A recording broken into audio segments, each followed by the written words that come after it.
I am exploring an abandoned mine from the early 1900s, long ago flooded by groundwater. Nature has taken it back. It's deep, mysterious, and dangerous, but for me, it's irresistible. What could be lurking beneath these deep green waters, hiding in giant forests of hydrilla? Are the alligators that live here shy, or more prone to attack? And will darkness reveal its true nature? I am Manny Puig. I have spent my whole life learning to survive like Tarzan in the most dangerous and primitive wilderness, where you can be killed or eaten. I have learned the ways of giant, man-eating predators, deadly sharks, and reptiles, where every encounter may spell disaster in the savage wild.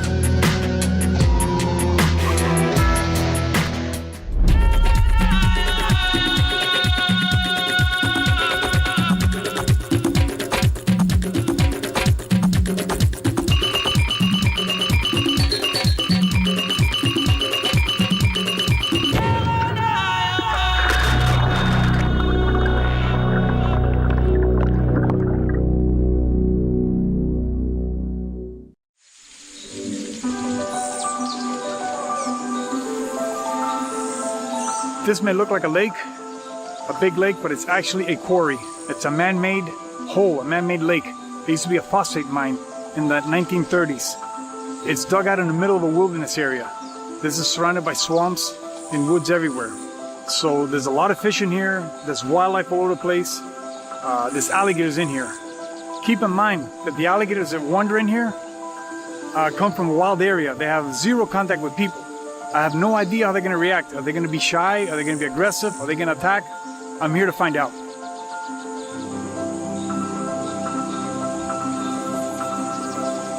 Take into account that the fish are in here were not put in here. They come in here naturally through the aquifers, the underwater tunnels. They come from nearby swamps and lakes and creeks, and they make their way in here. Also, the edges are full of cattails. Plenty of hiding places for fish and alligators and snakes. And it's also deep. So you have shallow water and deep water come in contact, which creates a very unique situation, very interesting for wildlife and fish. This is to keep the mats from fogging up.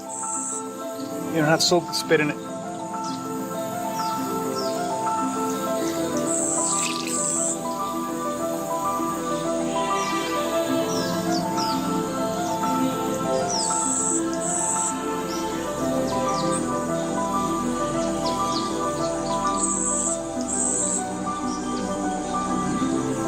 I put on gloves in case I run into a fish and I want to touch or handle. Fish has spines on them. That's the main reason.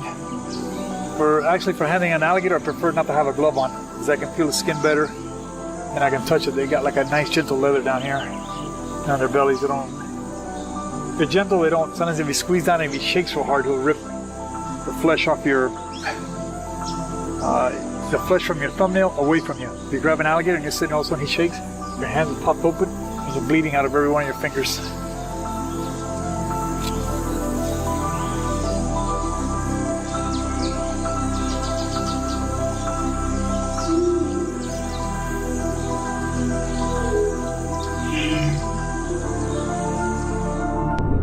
The water in this rock quarry is green and cloudy from decaying hydrilla. As I make my way to the bank, I can already see that finding large alligators in here will be like finding a needle in a haystack. There are signs of alligators, large tunnels in the hydrilla, but the plants are so dense, you could be 1 foot away and not know it. This is the first time I have explored one of these abandoned mines. Because they are on private property, the wildlife is totally isolated. I'm always fascinated by how isolated environments affect behavior of wildlife, especially the predators. This quarry is deep, 40 to 50 feet at least. I dive down to explore the bottom. The decaying hydrilla and silt has reduced the visibility to only a few yards. There are fish, bass, perch, and cichlids that have made their way in through the underground aquifer.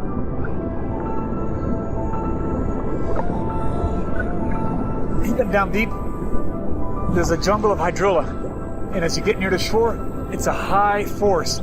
It is a green jungle of hydrilla It goes into where the cattails are. There's tunnels inside there. There's a million places for big fish and alligator to hide. I mean, giant dinosaurs could hide in here. What appears to be a barren desert will reveal its secrets with darkness. When violent predators, monsters that go bump in the night, are prowling. I told Cueta we gotta get out of here before it kills us. This may be my most dangerous mission yet, but this is the only way I can learn about these isolated alligators. They just want chaos in there.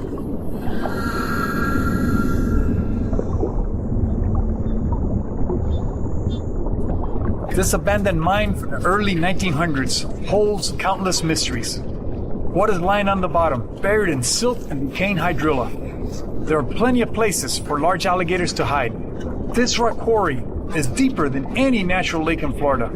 Except for a few small fish, it seems barren. Will nightfall reveal its secrets?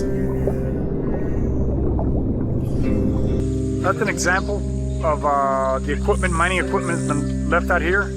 There's probably a bunch of it sunk down here in the bottom, but the silt is so deep down there, it's accumulated over the years, that it could be 30 feet under silt, whatever is down there. They were just a very, very dangerous place in the early 1900s. That's why they are all so protected now, and normally they're all on private property surrounded by fences and stuff because they're such a liability to people. People don't realize how deep these things are and how dangerous they are.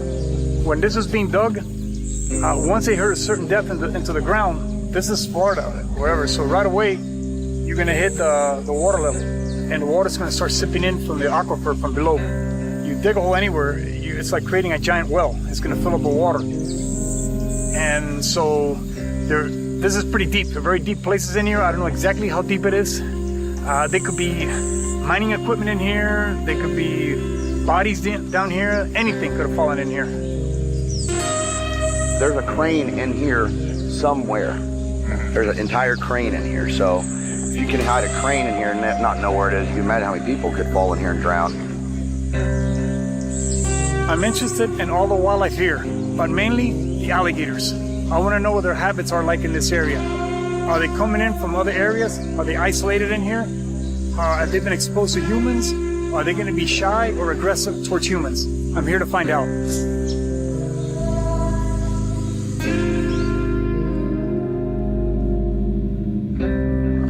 I'm sure large alligators are here, but where are they? They seem to be completely hidden, so I have my work cut out for me. The banks of this quarry are almost vertical. They've been dug out with heavy equipment. Finding anything here is going to be tough, so I keep moving.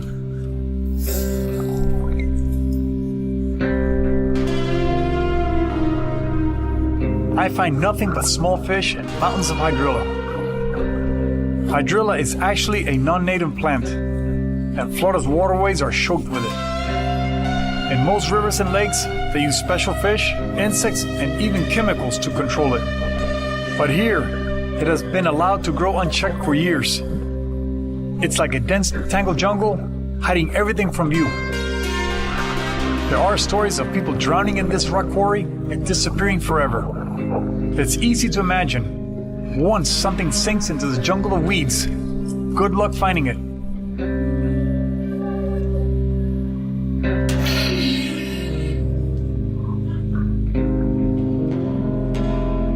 After searching the bottom for hours, I decide that nightfall is my only chance of finding alligators.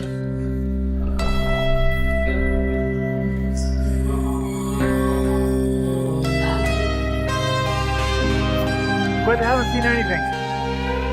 I have covered every inch of this rock quarry. All around the edges, in the middle, there's a jungle hydrilla on the bottom. There's a few small fish around it. It is like one big ghost town, a desert. I'm gonna have to wait till nightfall and search with a light at night and see if I find any. This place may actually come to life. There may be enormous alligators out here. Once the night falls, I'll be able to find them. Here they're here.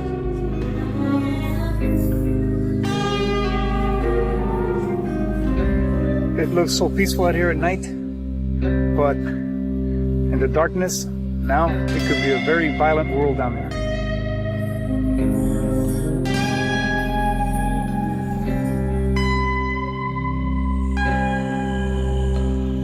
Diving in this dense jungle of plants, At night, in murky water, it is as dangerous as it gets. This is a perfect place for an ambush predator to take down prey. This is an extreme test of nerve.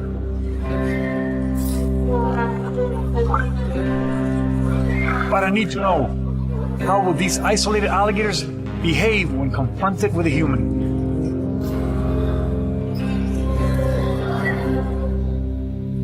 I am exploring a flooded mine, dug in the early 1900s, long ago abandoned. These old mines are found all over Florida and are extremely dangerous. Full of mining equipment, water moccasins, and alligators. I have spent the day searching for predators.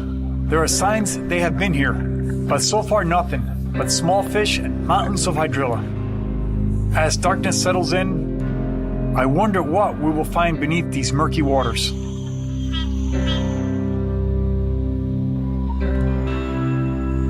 It's a small crescent moon, which is good. The darker the better, because that means that the reflection from the alligator's eyes will be better when you put a light on them. I had a feeling there were alligators out here.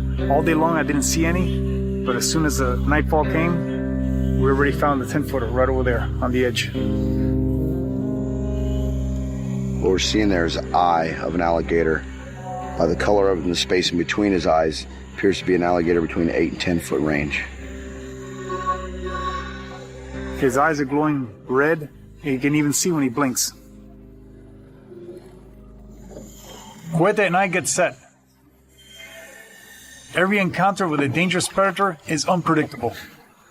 But this is like going in blindfolded. We could be surprised from any angle.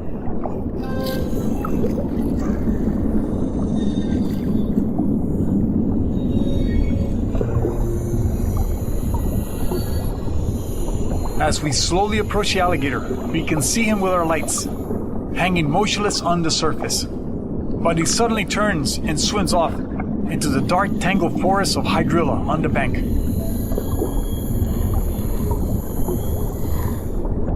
I can see a trail of debris where he went in. Following him in there is almost suicide. But we continue to scan the weeds, hoping to find him.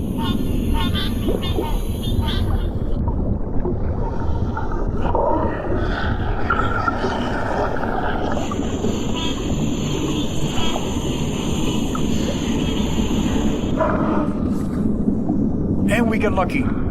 He is lying motionless in the hydrilla and allows us to approach him. This is a 10-foot alligator in perfect condition. I can see his pupils clearly through the protective membrane.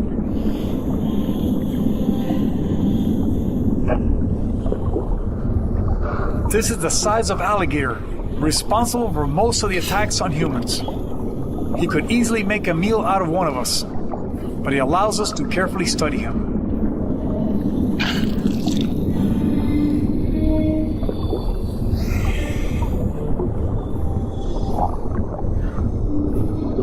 I am surprised at how calm and motionless he stays, but this is all new to him, so he may not feel threatened, even with the lights flashing all around him. He's a beautiful specimen, dark and heavy-bodied, very well fed.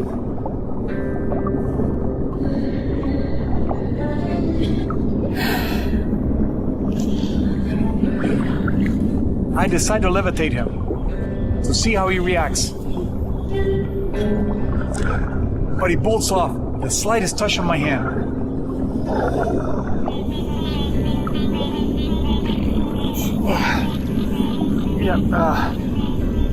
We found them. We finally were able to get close to one of them. They're very, very spooky. Cuete got a lot of video on him. He was probably between 9 and 10 feet long, I would say.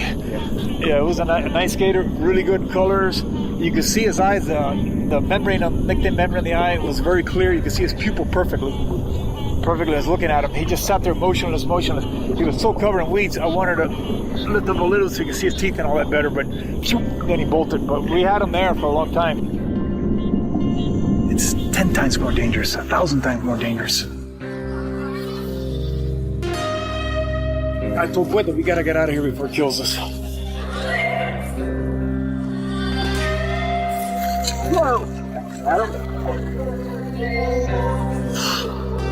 Whew.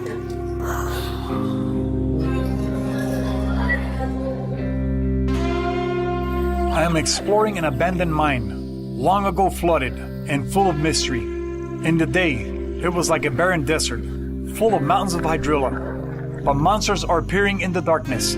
Already I've encountered a 10-foot alligator. And I can sense more out there, waiting in the murky water. How will these isolated alligators behave? Will they attack us or shy away? I'm searching for answers in this nightmare of tangled weeds. Only minutes after encountering a 10-foot alligator on the bank, we have discovered another, swimming on the surface in deep water, heading for the cattails. Once again, Cuete and I slipped silently over the side. And this time, I decided to go deep into the cattails to find him.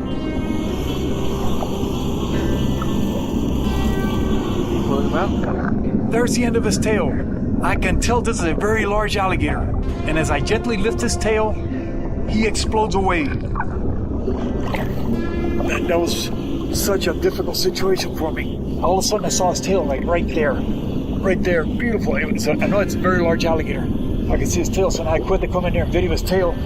But we couldn't, his head's right there, you can't see nothing. So what I did is I put my hand gently underneath his tail, I slowly lifted it, and then all of a sudden he just started turning around in there, and it was just like, it just went chaos in there. I told Quinn that we gotta get out of here before it kills us. But yeah, he took off from the jungle out there into the middle of the lake. So we're gonna go back out here see if we can approach him in open water. Yeah, that was so thick back there. To locate him in deeper water, we hang on to the back of the boat as it throws us along. He's on the surface, just ahead of the boat.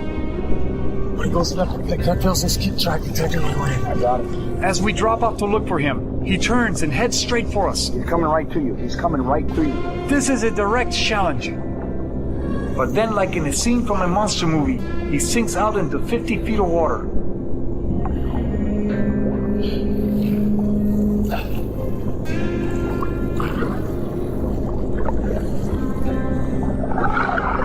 I dive after him, hoping to catch up to him. We find him at 40 feet. He's huge and in no mood for games. I decide it's too dangerous to approach him, and we head back to the surface.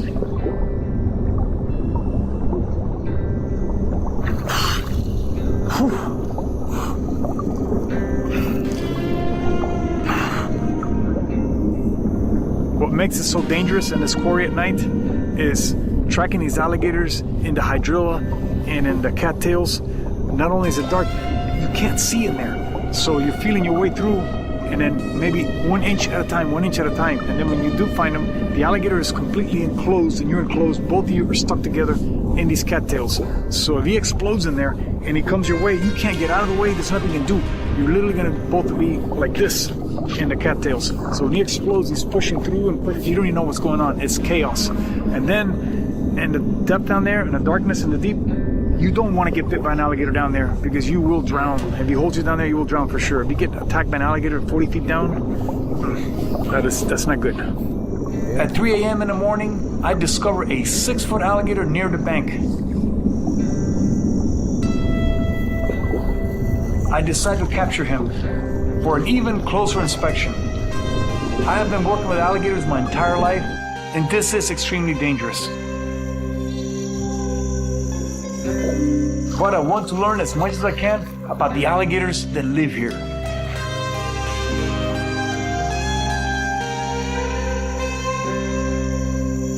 Okay, usually when I hold an alligator, hold him like this. It keeps him from spinning back way, this way or this way, so he can swing this way, this thing, bite me. His mouth is wide open right now.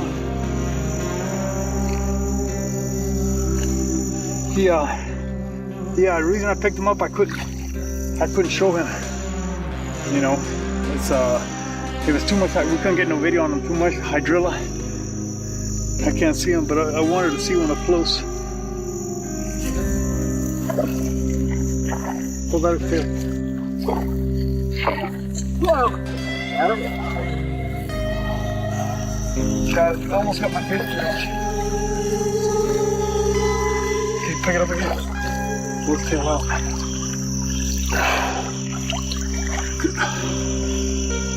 Okay, just want to show him. Okay, I'm gonna let him go with his tail down.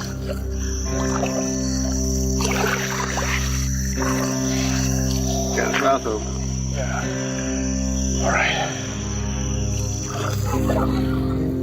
Wait.